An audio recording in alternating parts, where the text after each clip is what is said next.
This is Fresh Tracks Weekly. This week we are talking about the recent announcement from the Department of Interior to use federal land to help with housing affordability. But also we have some news stories from the week. Big news on corner crossing in multiple states. The U.S. 10th Circuit Court of Appeals upheld the ruling in favor of 4 hunters who had been sued by a private landowner for corner crossing in Wyoming. In case you forgot, corner crossing is when someone crosses from one corner of public land to another corner of public land while passing over the airspace of 2 corners of private land. We talked about this a bunch in the past, but this recent news stems from the original corner crossing case in Wyoming in 2022, where the 4 hunters used a stepladder to cross the corner that led to the 3-year saga between the hunters and the private landowner. The case continued to move higher up through the courts, ultimately landing in the 10th Circuit Court of Appeals, which encompasses the region of Wyoming, Utah, Colorado, New Mexico, Kansas, and Oklahoma. This essentially means that corner crossing is legal in these states, at least if the circumstances are the same as they were in the Wyoming case. So it should at least apply on Bureau of Land Management land while making sure that no portion of the private land is touched while crossing that corner. There's already plenty of internet debating going on all the what-ifs, including whether or not this applies to state trust land or Forest Service land as well, and whether or not you have to use a stepladder like the hunters used. Also, questions arise on corners that don't have survey markers. How accurate does your GPS have to be in order to cross precisely at the corner? All sorts of stuff to ponder and figure out, but in general, I would assume that there will be a lot of hunters corner crossing this year in those 6 states, and I'll probably be one of them. Plans to open up more of Alaska to oil and gas leasing were recently announced by Department of Interior Secretary Doug Burgum. In the press release, it states that the Bureau of Land Management will pursue reopening 82% of the 23 million acre National Petroleum Reserve to leasing and to expand energy development opportunity.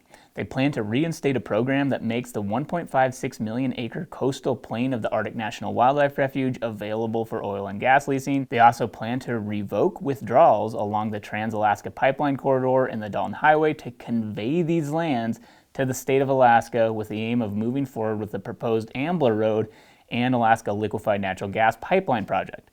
The Ambler Road was a contentious project proposed that would create a 211-mile road to access a mining district in a remote region in Alaska, primarily for copper and cobalt deposits. Debate over the road has been heated, lasting years, with input from numerous stakeholders, ultimately culminating last year with the BLM's environmental impact statement selecting, quote, no action, meaning that the road would not be allowed to be built.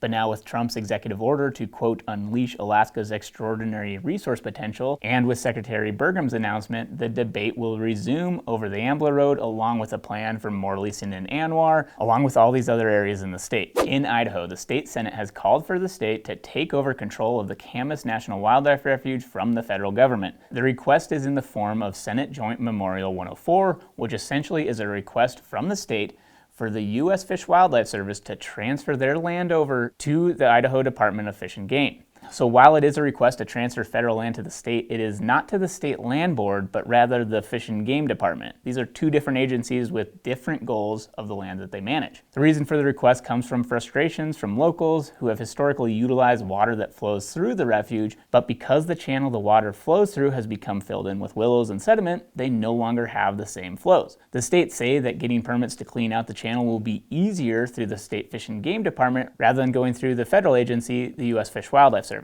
So to be clear, if this Senate Joint Memorial passes, it does not mean that land will be transferred. It simply means that the state is submitting a formal request that they want the land transferred. Likely this is just being used as pressure to attempt to get the Camas National Wildlife Refuge to move more quickly to process the permits to let them clean out the channels. Speaking of weird statements from legislatures, Montana introduced a joint resolution in which they want to make a formal statement that Montana supports Utah's claim that federal ownership of public lands is unconstitutional. So again, this is a joint resolution. No change would actually occur other than the legislature making a statement. I find this very interesting as many Montana residents have shown strong opposition to the idea of transferring federal land to the states. And when this joint resolution was originally introduced, it got so much heat that they tabled it. But now, apparently, they thought it was a good idea to bring it back up. The interesting thing that could come out of this is showing us which legislators support it. Because I'm pretty sure hunters in Montana won't forget the people who do. So, leading into our deeper dive discussion, here's a press release from the week on a recent auction where the Bureau of Land Management sold off land in the Las Vegas area. These auctions stem from the Southern Nevada Public Land Management Act, which was passed in 1998. It allows the BLM to sell off public lands within a certain boundary around Las Vegas. The recent auction consisted of 8 parcels totaling 41.85 acres, sold for a total of $16.57 million. This brings the total of proceeds since 1998 to almost $3.6 billion. This money is supposed to go to conservation areas, parks, trails, Nevada Water Authority, and Education Fund, but in the last 27 years, they've only spent around $375 million of that, and it was spent on some cool stuff, but that still leaves over $3.2 billion in an account that is yet to be allocated. So keep all of this in mind as Randy gets in here to discuss the similarities between the Interior's recent announcement to sell federal land to help with housing affordability. More ideas about either federal land transfer, sale, disposal, all of the above. Yeah. There was a big announcement this week about a new idea. Well, it's not a new idea at all. It's an old idea. Right. But a new idea for this, or a new announcement, we'll say, for this administration to have affordable housing on federal lands. That's the idea. Correct. Yep. And exactly how that is going to look, we're not entirely sure yet. But the Department of Interior, and they did this press release about how they plan to evaluate how to do this. So it's still in the beginning stages. There's we don't know a lot about it yet. No, but there's a lot of talk about it. Yeah, we actually did a podcast, or we did an episode on this not that long ago. Right. And it was part of the election rhetoric in the summer of 2024. Yeah, and basically we knew this was coming because both sides wanted it. Yeah. You had Democrats and Republicans both that are very gung-ho about utilizing federal land to solve the affordable housing crisis. Right. Which we as hunters generally don't like when, federal land becomes unhuntable in the form of housing developments, however that looks. So, anyway, it's, so I think we knew this was coming no matter what. We did. And, now that it's really gaining a lot of steam in the mainstream, the Wall Street Journal did a big article about it. Mm-hmm. I think that was on Tuesday, about what will this look like, I think is what there's a ton of articles. I mean, we already... 9 minutes ago, Outdoor Life published a new article. So it's in the news. It's getting a lot of attention. So the what do you call it now? Not Twitter, X. Yeah. So Twitter's now X. Yeah. The Department of Interior, that Secretary Burgum, did a video with the Housing and Urban Development Director. I don't hang out over in that sphere of policy, so I apologize. I forgot his Scott name. Turner. Okay. I looked it up. So they did they did this video saying, here's what our plan is. We're going to identify what federal lands that the Department of Interior owns, which are going to be mostly BLM lands, right, would make for good housing. And it's concerning. Yeah. Because, I mean, I can see this going, a lot of directions, right? Right. But it's just like, I think the low-hanging fruit is going to be those BLM lands that are like close to urban centers, right? Like that's what. Oh, yeah. And I say that there's probably some other federal types of land too. And I think part of this is talking about some federal properties, maybe like old federal buildings and stuff like that, or lots like. That's the small part of it, right? And so like that. I don't know. Like, I don't know enough about that to like have any sort of comment on that. But in terms of what I'm worried about is like, these parcels of BLM or even Forest Service lands, and like because you want to see unaffordable housing. Look at all the ski resorts in North America or in the Western United States. Right, and you were talking about that. Like, talk about places where Forest Service land abuts a very high demand area for quote-unquote housing. Yeah. We have one of them 40 miles south of here called Big Sky. Right. And it has more private land than just about any ski base. Yeah. But you aren't buying a place there for under $1 million. Right, yeah. So is that going to solve affordability when most of those homes up there are second homes or third homes or fourth homes? But here's how that's going to come. And this is my guess, and I'm not entire guess. I've seen this theory posted elsewhere, but it's not going to, those ski resorts, if they go do try to develop those, it won't be for the billionaires. It's going to be for the employees who work at those ski resorts. So they're like, we need affordable housing for these employees.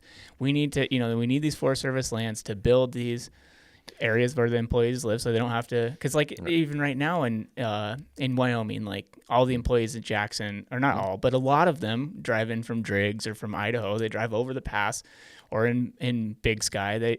Very few of those employees actually live in Big Sky. They live in Bozeman or Belgrade or even Three Forks or wherever, and they're busing them in every day. And so it's going to come in the form of building employee housing. Right. But that's still like the land that's not undeveloped right now at Forest Service is like, I mean, it's up against like, I'm using Big Sky as an example because it's what we're familiar with, but it's like, that is some critical winter range for bighorn sheep in certain areas. It's winter range for elk in other areas. Yep. And it's just like, also even from the recreation standpoint, some of like just if you're a mountain biker or something, like, I don't know.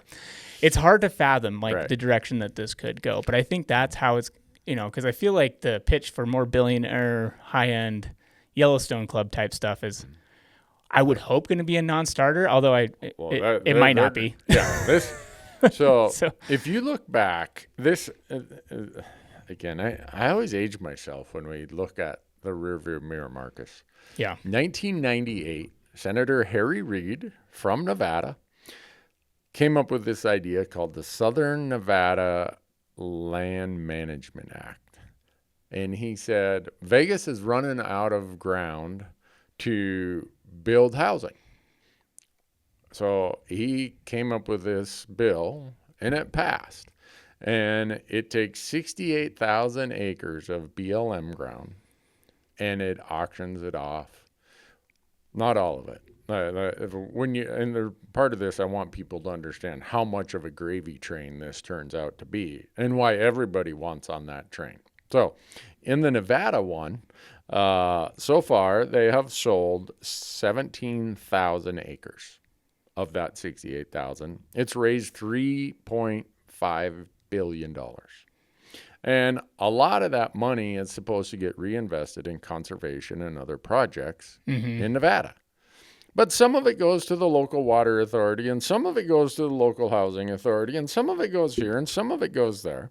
And there's still some money sitting in that account, but they've only reinvested as of the date last July, $709 million of the almost $3.6 billion that they've realized from these sales. Yeah, that's one of the disappointing things. I mean, we've kind of talked about this. It's with all sorts of accounts where it's earmarked or it's supposed to go to X, but then it just literally just sits there and doesn't ever get used, or eventually gets diverted to Y. And so here's what happened in Nevada. First of all, those of us who are involved are like, hey, this is greasing some serious skids here. Mm-hmm. The fact that Vegas has built this way instead of vertically, that's not our problem. There's still a lot of land in Vegas if you people would go and make more high-density housing instead of everyone needing an acre or two or a half acre or whatever and sprawling it all over the place. Well, that's not what they wanted to hear. And then you got locals who complain about this. Well, I bought this thinking I was going to be the last house next to BLM ground. Well, so you get a lot of, not in my backyard, the NIMBYism. So how did they get over that? They told all the local officials, well, you get some cheese, and you get some cheese, and you get some cheese. And pretty soon it didn't matter if you were left, right, independent, down the middle. Everyone was on that gravy train.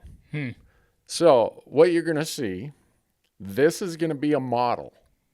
The Southern Nevada Land Management Act, Public Land Management Act. Do you remember when that was happening? 1998. So in 98, was the pitch for like quote unquote affordable housing? Yeah. Okay, so that was the pitch. That was it. Vegas was out of land, and it was going to create affordable housing in Vegas. I don't know if anyone's done the analysis 20 whatever years later to say, well, here's the cost of land for housing in Vegas compared to what it used to be, because the projections were thrown out there. Well, the cost of most housing, I think at that time, all the arguments were that's 15 to 20% of the cost of a house is the land.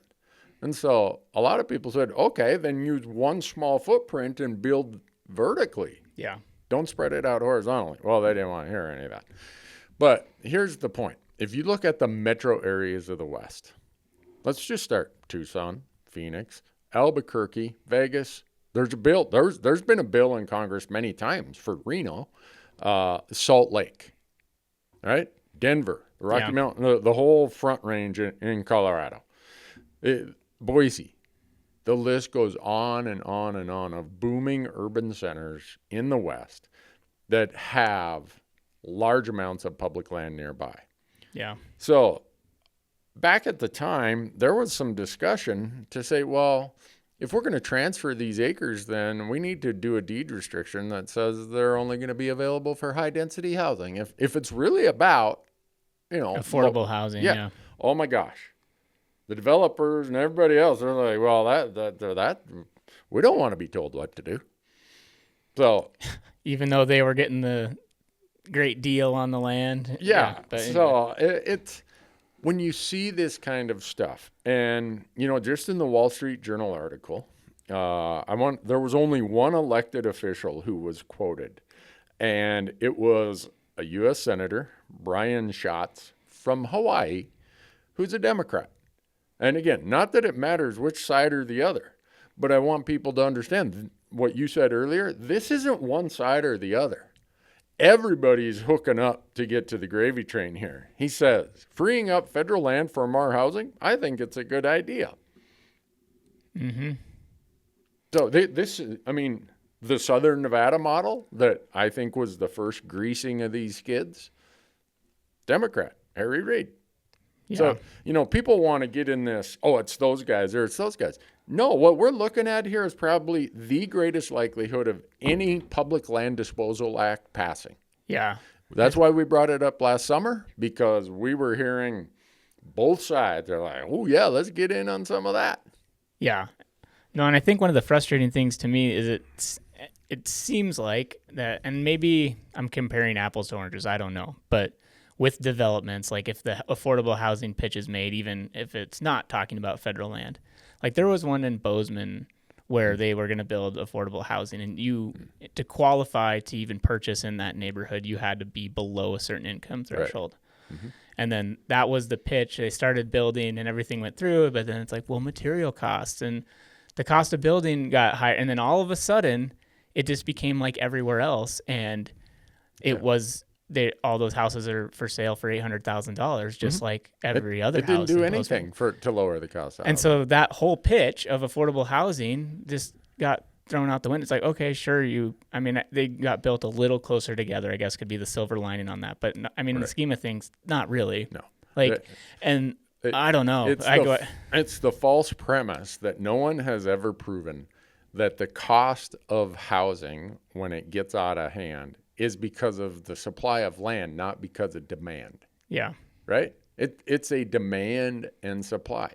We currently have, they say, a 3 to 5% shortage of housing units. Mm-hmm. Okay. We have over 7% of the housing units in this country are are second, third, fourth, fifth homes. Mm-hmm. So it's not a supply issue. It's a demand and pricing issue. And for people so the opportunists who've been just licking their chops, like, yeah, let's sell. This is a chance to start selling some of this. First of all, will they follow the Nevada practice where the money is earmarked to be used for other conservation and access purchases? I don't know. Yeah, that would be at least the best part of a kind of unfortunate situation. It's like if we can utilize this, but like you said, in Nevada, that was the case, and they still haven't spent the money, right? Right. They've spent some of it. 20-some years. Yeah, but it's building up in this account, and there's been budget proposals that, well, one of the ways we're going to help balance the budget, we're going to go steal all this money that's sitting in that account. Mm-hmm. So then you also have a Congress that at times is like, well, we're not going to approve those expenditures. So, okay, you earmark the money and it sits in an account, but if Congress doesn't ever approve it, have you followed through on the deal that was made to say, okay, those of you who are not in favor of this, we'll throw you the bone that we're going to reinvest the money in other public land. We'll go buy in holdings or we'll buy critical access pieces. But if Congress never gets around to doing that, we made a deal and one side got everything and the other side got, So yeah, it's tough. I mean, like, what's the answer? How do you get them to use those funds what they're supposed to be used for? Or even in this case, like, 'cause that's not even necessarily what's going to happen. I mean, it's so early in the stage of like what's happening current day. We don't know. But are you hopeful that there is a chance to have influence on how this gets directed? I mean, I think the writing's on the wall that they're going to go forward. It's not going to stop, right? Like, so it's just like knowing that it will likely happen. Like, how do you think individuals and conservation groups are going to be able to go about influencing the way in which it happens? Yeah, we're going to have to hammer a couple points. One, that the money gets earmarked and somehow figure out a mechanism that it has to be spent on other access. So we lose access, we're going to go replace it with other access. Right. Two, we have to make sure that the land is used for what they say it's the purpose and reason, lower cost housing. Yeah, it's not like 3-acre ranchettes with like $1 million homes on them. Or even 1 acre, half acre. You know what? Yeah, People I remember back in the day, people were like, "Well, I don't want to live in a townhouse." Well, I didn't want to live. I wanted my first house to be 10 acres also. Yeah. Instead, I got a little postage stamp lot. Yeah, in Bozeman. At the risk of sounding like Dave Ramsey, it's like, well, then you can't afford to live here.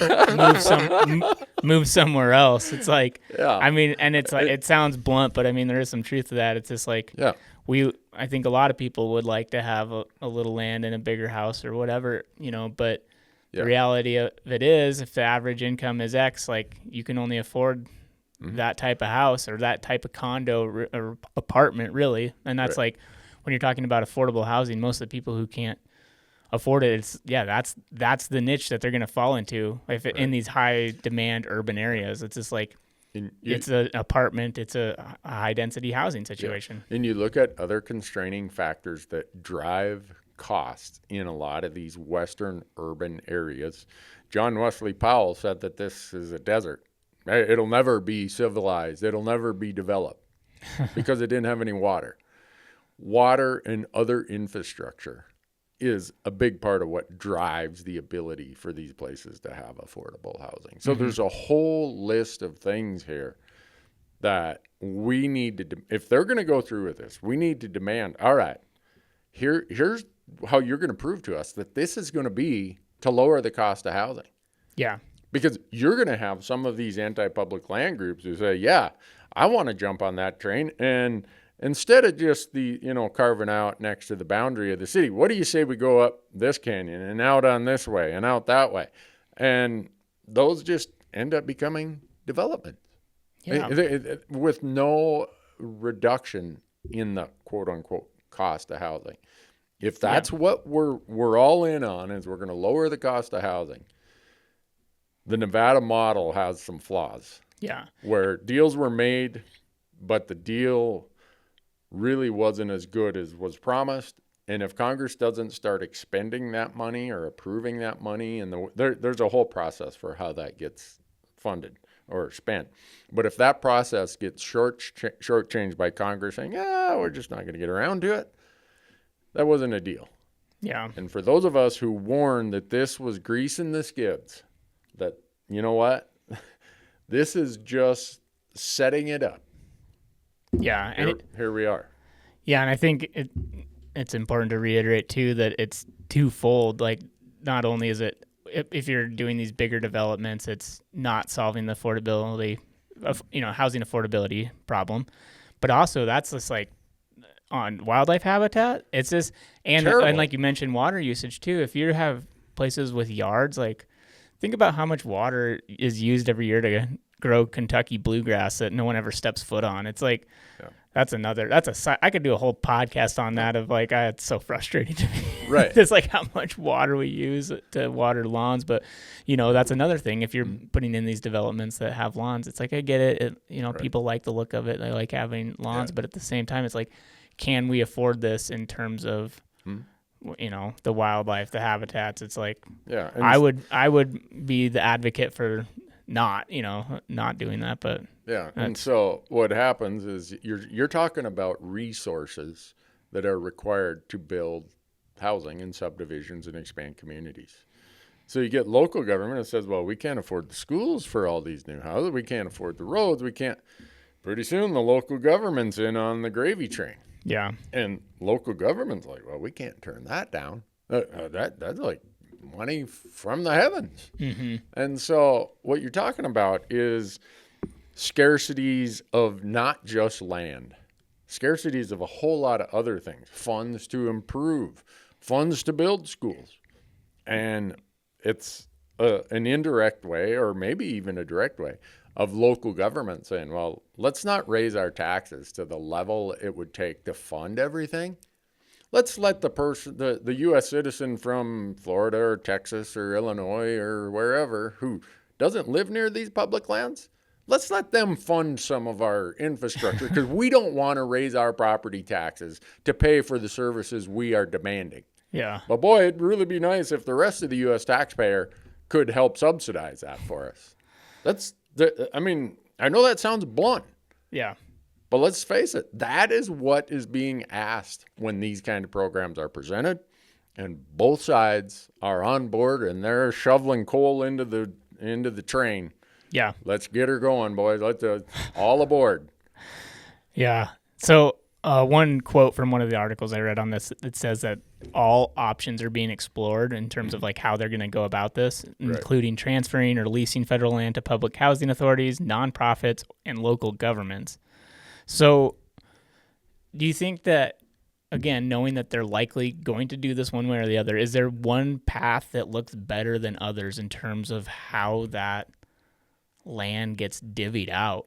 I mean, I don't know the answer. In terms of, because you said they transfer it to, like on the Vegas example, what they transferred that to the... No, they delineated a boundary. Okay. And said, Department of Interior, you need to sell this at auctions. At auction. Okay. That's how most of it. There were Gotcha. some non-competitive auction sales. Gotcha.